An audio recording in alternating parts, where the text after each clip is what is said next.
I am. Every year I end up watching the Academy Awards, and I pretend I'm watching it because my wife wants to watch it. But I watch it too, because it's kind of fun.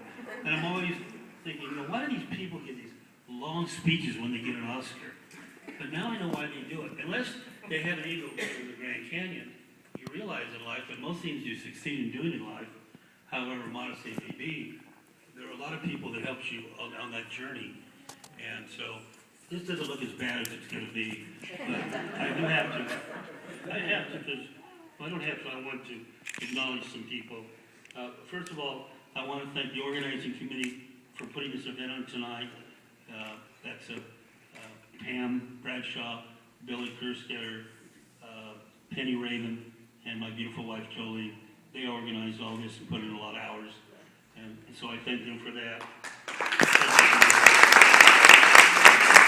I also want to thank all of you collectively for the generous contributions you made towards the plaque. I'm humbled by your generosity, and I want people to know that this was paid for by, it wasn't paid for by government. This came from my friends and former business associates. No public funds were used, and that's a good thing during this difficult time. I had some moderate success. I better have that after 38 years at the same job. Even a bad tennis player will hit a good shot occasionally. But I had more good shots than I probably deserved. But I want to take a moment to thank people that helped me. People at the convention center. I worked for years when the center was run by the city staff.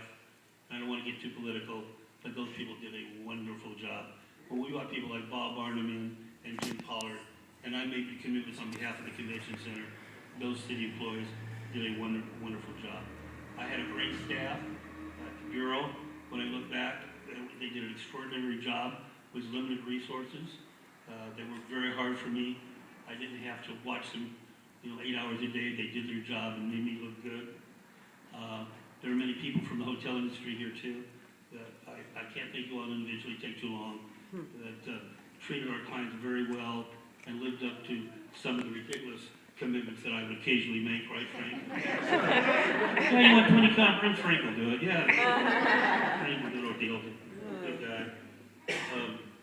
So it's important to me that I acknowledge the people that helped me along the way. Just short history, I came to the Fresno Convention Bureau, and people get confused between Bureau and Center. The Center, of course, is a building. The Bureau is a nonprofit that marketed the building in the city. And I came to the Convention Bureau in '67. The late Bob Schiller hired me, and I'll be grateful for him forever for doing so. And it was great because the center was brand new. We had a Del Webb Hotel down the street that was first class. The Phillips family came in and built and ran a very nice hotel. In many respects, I had a tough job, but it was a pretty easy job. I had a brand new convention center to sell, a Del Webb Hotel, a Hilton Hotel. And I lived through the golden age of conventions in Fresno, with the 60s, the 70s, and into the 80s. Now, I realize that now is a difficult time in our country economically, and of course here in Fresno. But I do believe the convention future is still bright, and I hope that eventually the city will take over the land immediately adjacent to this building, which is about not quite an acre. The city already owns it, and expand the hall and make it up to about 100,000 square feet. And then much later, I want to stretch my hotel friends, when the economy really comes back, maybe build a hotel on top of this complex. And then Fresno can once again dominate the state convention market easily and be a major player in the West Coast market.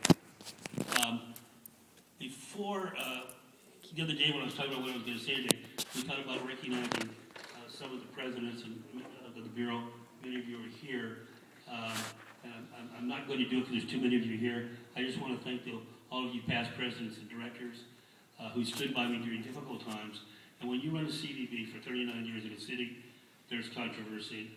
And sometimes I couldn't have survived without a good board of directors and a president that believed in me. do have to bring up two names, though. I just have to. One of the persons that was on the board the longest is Jerry Blood, sitting right down here, with the members of 1954. That's the record, 1954. And then my good buddy Charlie Chitchen, he was never present, but he should have been.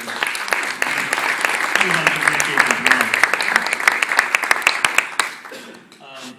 Well, at this point, literally and figuratively, it's time for me to leave the convention stage. And I do it with humility and appreciation to all the people in this room and many that aren't here tonight who supported me and helped me during my long professional career. I could not have even been modestly successful without all the people that helped me, and I recognize that. I thank all of you for being here tonight. I'm honored by your presence. And when we start the program, please don't leave, please visit, because some of you, I know, won't see each other, don't see each other very often, because the old bureau is gone, those days are gone. So spend a little time together until we run out of wine, and I'll buy some more wine. It's not, the Jewish thing. Especially we have some food. Again, thank all of you for being here, and God bless.